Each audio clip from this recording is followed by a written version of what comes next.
través de un plebiscito nacional, en una votación que fue catalogada como histórica, la ciudadanía decidió redactar una nueva Carta Fundamental mediante una convención constituyente. Pero, ¿qué es una constitución? ¿Cuál es su estructura y relevancia? Humberto Nogueira, director del Centro de Estudios Constitucionales de la Universidad de Talca, analiza los temas claves en Mirada Constituyente.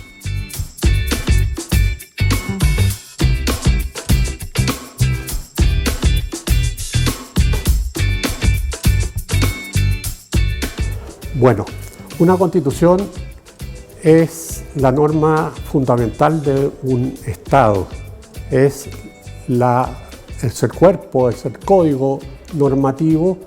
que es de mayor jerarquía, de mayor importancia al interior del Estado. Este cuerpo normativo se preocupa fundamentalmente de estructurar el poder del Estado, lo cual implica, por una parte, determinar la forma jurídica de Estado, si somos un Estado unitario, si todos somos un Estado federal, un Estado regional, etcétera, ¿cierto? Como también determinar la forma política de Estado, vale decir, si somos una república, una monarquía, si somos al mismo tiempo una democracia y al mismo tiempo qué tipo de democracia, ¿cierto?, es la que se estructura. Y a su vez organiza también los distintos órganos del Estado y cómo estos asumen las respectivas competencias, vale decir, las funciones y atribuciones que cada uno de ellos tiene y cómo se interrelacionan entre ellos. Por lo tanto, allí tendremos el gobierno, allí tendremos, ¿cierto?, fundamentalmente el Parlamento o Congreso Nacional, el Poder Judicial, ¿cierto?, determinados órganos jurídicos que tienen por objeto controlar, ¿cierto?, que las autoridades se encuadren dentro del marco constitucional, como es, por ejemplo, los tribunales constitucionales, como es, por ejemplo, la Contraloría General de la República respecto de la administración, ¿cierto?, como es también la existencia de otros órganos de carácter constitucional, como es el Banco Central, ¿cierto?, como al mismo tiempo es el Ministerio Público, ¿cierto?, para solo señalar los más importantes en este plano. Pero además, la Constitución también, ¿cierto?, determina, ¿cierto?, el aseguramiento y garantía efectiva de los derechos fundamentales. En este sentido, ¿cierto?, la Constitución debe determinar el conjunto de derechos que van a ser asegurados a las personas, ¿cierto?, y garantizados también a través de recursos jurisdiccionales, como son, por ejemplo, en nuestro Estado, el recurso de amparo para la libertad personal o el recurso de protección para los derechos individuales, ya que los derechos sociales no están protegidos, ¿cierto?, producto fundamentalmente de la ideología neoliberal del constituyente, ¿cierto?, autoritario de 1980. Además de ello, tenemos que considerar también que la Constitución tiene generalmente un capítulo dedicado a su vez a lo que es la reforma del propio texto para su adecuación, para su, ¿cierto?, perfeccionamiento, ¿cierto?, y ese es el capítulo de reforma de la Constitución que todas las constituciones normalmente tienen ese capítulo, estableciendo procedimientos más simples o más complejos de reforma constitucional. Ahora, dentro de esta perspectiva, por lo tanto, se señala que normalmente toda constitución tiene dos partes. La parte orgánica, que es la que nos hemos ya referido en primer lugar, a lo que es la estructuración del poder, los órganos del Estado, sus competencias, atribuciones, sus interrelaciones, y por otra parte, una parte dogmática, donde se afirman los valores fundamentales, ¿cierto?, y los principios, y por otra parte, ¿cierto?, se aseguran los derechos que también hemos especificado.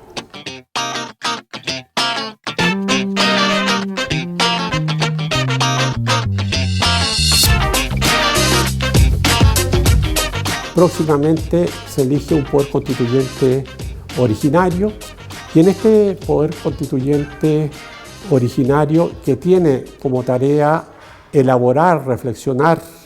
y, ¿cierto?, estructurar un texto sobre una nueva constitución, ¿cierto?, hay algunos elementos sustantivos que de alguna manera debe necesariamente tener en consideración,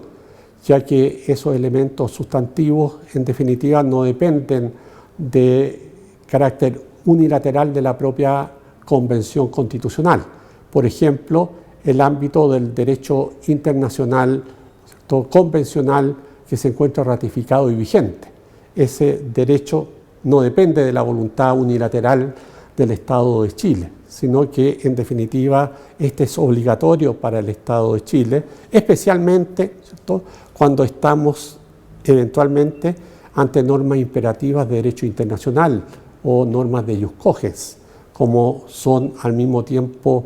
determinados derechos, como es el derecho de no discriminación, el derecho a la jurisdicción, ¿cierto?, a la justicia, etcétera, entre otros aspectos, el derecho, ¿no es cierto?, a no ser objeto de esclavitud o convertido en una cosa, ¿no es cierto?, etcétera. Además de ello, tenemos que también señalar que se ha establecido, por otra parte, que deben ser respetados las sentencias ejecutoriadas de los tribunales de justicia, vale decir, aquellas sentencias que están basadas en la cosa juzgada y por lo tanto que no pueden ser alteradas por una decisión de naturaleza esencialmente política. Y otros dos elementos que están, ¿cierto?, claramente en la tradición constitucional chilena, como es que Chile es un Estado republicano, es una república, no una monarquía, ¿cierto?, y por otra parte es un Estado, ¿cierto?, que tiene una república que es de carácter democrática. Por lo tanto, esos elementos que se encuentran asentados en la cultura, ¿cierto?, de la sociedad chilena nos muestran que obviamente el poder constituyente no puede hacer cualquier cosa, sino que tiene que respetar algunos aspectos, ¿cierto?, que están inmersos en la cultura de la sociedad chilena. Por otra parte, también habría que decir que van a haber seguramente en la estructuración de la Constitución muchos aspectos, ¿cierto?, que obviamente van a ser mantenidos en términos genéricos, ¿cierto? Obviamente la distribución del poder del Estado en órganos diferentes, ¿cierto?, por lo tanto un parlamento, un gobierno, un poder judicial. Es muy probable que se mantengan también otras instituciones como la Contraloría General de la República, el Ministerio Público, solo para señalar algunas, y también un procedimiento de reforma de la Constitución, ¿cierto?, solo para señalar algunos aspectos. Esto lo que implica es que obviamente el poder constituyente que va a funcionar podrá alterar la estructura, eventualmente algunos órganos, podrá modificar las competencias de ellos, ¿cierto?, pero la estructura fundamental del Estado chileno seguramente va a mantenerse en la nueva Constitución, como al mismo tiempo se va a mantener la parte dogmática de la Constitución, que es el aseguramiento, la garantía y la protección de los derechos humanos y de los derechos fundamentales. Y quizás se mejore lo que son las garantías jurisdiccionales de esos derechos. Yo diría que eso es lo que podría responder. Por lo tanto, no es una hoja enteramente en blanco. Hay, por lo tanto, dimensiones que en esa hoja van a estar necesariamente.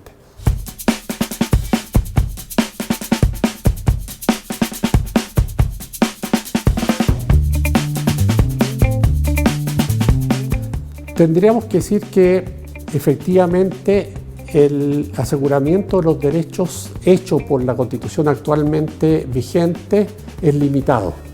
¿no? Y es limitado al mismo tiempo por el sesgo ideológico que tuvo el régimen autoritario militar al asegurar los derechos, ¿cierto? Y en este sentido, ¿cierto?, dando muy poco lugar y al mismo tiempo rigidizando, ¿cierto?, las normas que permitían mejorar los derechos económicos sociales. Desde ese punto de vista, por lo tanto, la estructura que se le dio a la normativa sobre derechos, por lo tanto, ha impedido, por ejemplo, ¿cierto?, que pueda haber negociación colectiva por rama de actividad. En segundo lugar, ¿cierto?, tenemos, por otra parte, que en materia de seguridad social, ¿cierto?, vamos a tener un sistema limitado de seguridad social en la medida en que se entregó fundamentalmente, ¿cierto?, a las asociaciones de fondos previsionales todo lo que es el tema, ¿cierto?, fundamentalmente de las jubilaciones, ¿cierto?, teniendo este sistema, ¿cierto?, fundamentalmente una estructura de derecho privado y con fines de lucro. Esos aspectos seguramente van a ser revisados en la nueva Constitución, y lo mismo seguramente va a ser revisado el sistema de salud privado, ¿cierto?, que en definitiva ha sido, ¿cierto?, en este sentido también, ¿cierto?, objeto de fuertes críticas por parte de sectores importantes de la sociedad chilena en la actualidad.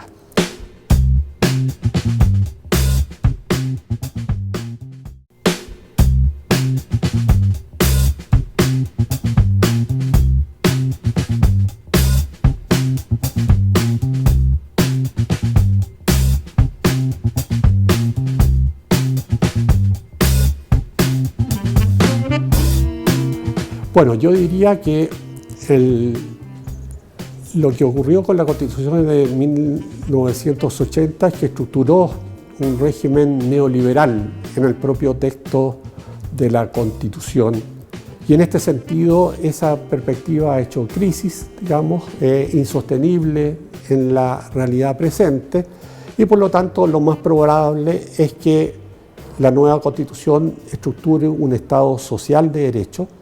lo cual implica, ¿cierto?, establecer también un sistema de prestaciones sociales significativas para los sectores menos, ¿cierto?, favorecidos de la sociedad chilena, ¿cierto? Y también, por otra parte, va a fortalecer el sistema de derechos sociales existentes en el ordenamiento jurídico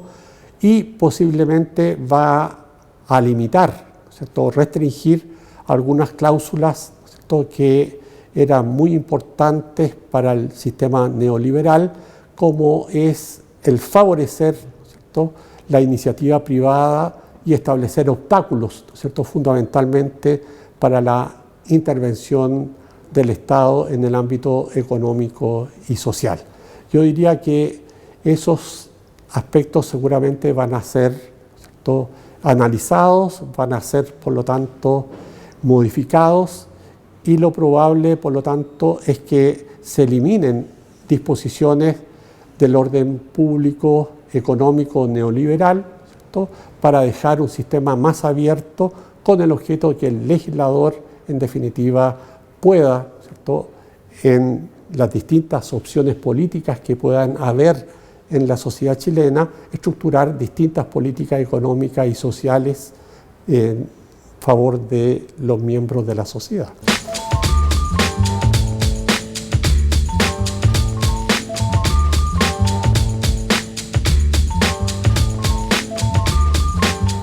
Bueno, yo creo que va a ser, en primer lugar, una democracia más participativa. Esto implica, por lo tanto, establecer algunos mecanismos de democracia semidirecta, como podrá ser la iniciativa popular de ley, la revocación eventualmente de autoridades, al mismo tiempo la perspectiva de eliminar leyes recientemente dictadas que no cuenten con el apoyo popular, digamos, a través, por lo tanto, de referéndums rogatorios de preceptos legales, ¿cierto? Yo diría que eso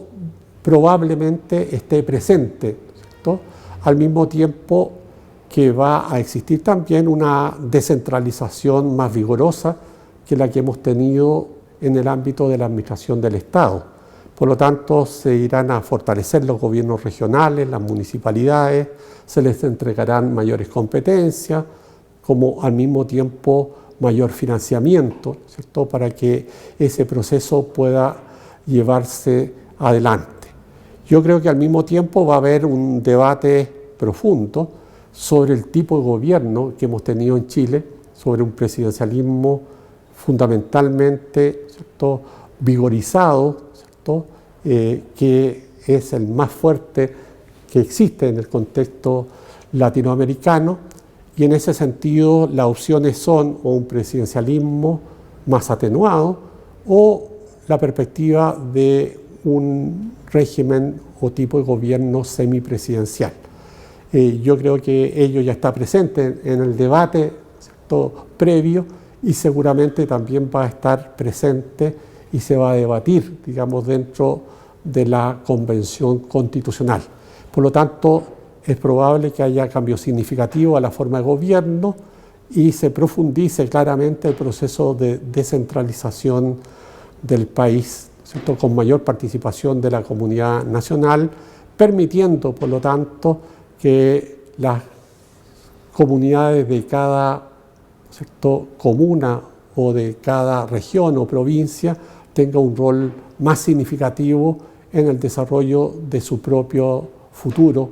en lo que se refiere, ¿cierto?, a su estructuración de las políticas que deban ser desarrolladas por las instancias y los gobiernos tanto municipales como regionales.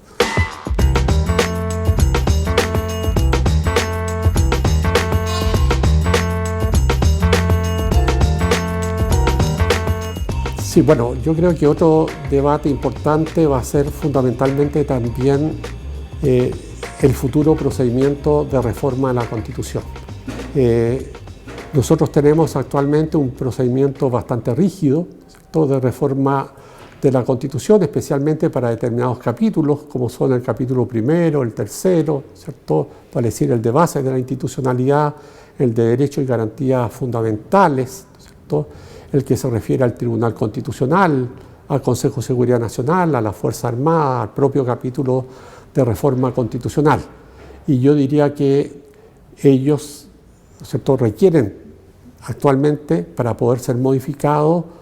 2/3 de los miembros de la Cámara de Diputados y del Senado. Pareciera ser que ese es un quórum demasiado elevado en la materia y es probable que el futuro procedimiento de reforma constitucional tenga menos rigidez que el que enfrenta la realidad actual. Y por otra parte, yo diría también que se van a eliminar algunos tipos de leyes de la gran cantidad de preceptos legales que hoy día tenemos. Es probable, por lo tanto, que los distintos tipos de leyes al mismo tiempo, ¿cierto?, nunca excedan de la mayoría absoluta del Parlamento para ser aprobados. Por lo tanto, va a desaparecer las leyes orgánicas constitucionales que deben ser aprobadas, ¿cierto?, por 4/7 de los diputados y senadores, ¿cierto?, en ejercicio. Y no sé, ¿cierto?, tengo dudas si en definitiva se van a mantener las leyes interpretativas de la Constitución, ¿cierto?, que requieren de un quórum de 3/5 de los diputados y de los senadores en ejercicio.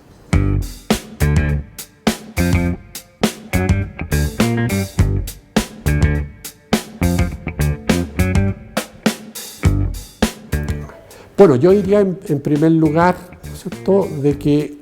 obviamente desde el punto de vista dogmático debe estar presente, ¿cierto?, como ya lo está, ¿cierto?, la afirmación de la dignidad de la persona humana, ¿cierto?, que es el fundamento de todos los derechos, con la perspectiva de una afirmación de que los derechos, ¿cierto?, son en este sentido un conjunto, ¿cierto?, complementario, ¿cierto?, y por lo tanto, ¿cierto?, que están en un mismo nivel y con una misma jerarquía siendo estos derechos individuales o siendo derechos económicos, sociales y culturales, ya que en definitiva ellos son indivisibles y cada uno de ellos cumple una determinada función en una sociedad democrática, en una sociedad donde al mismo tiempo el objetivo es mejorar la calidad de vida de las personas, ¿cierto?, estructurando por lo tanto un Estado social y democrático de derecho. Por otra parte, yo diría que va a estar presente también la incorporación en mejores términos del derecho internacional al derecho interno, ¿cierto?, estableciendo no solo la incorporación del derecho convencional internacional, vale decir el derecho de los tratados y especialmente el ámbito de los tratados en materia de derechos humanos que debiera tener fuerza normativa constitucional, sino que al mismo tiempo debe establecerse con claridad, ¿cierto?, la incorporación del derecho consuetudinario internacional y los principios imperativos de derecho internacional, los cuales al mismo tiempo deben tener fijada, ¿cierto?, también su fuerza normativa en el sistema constitucional.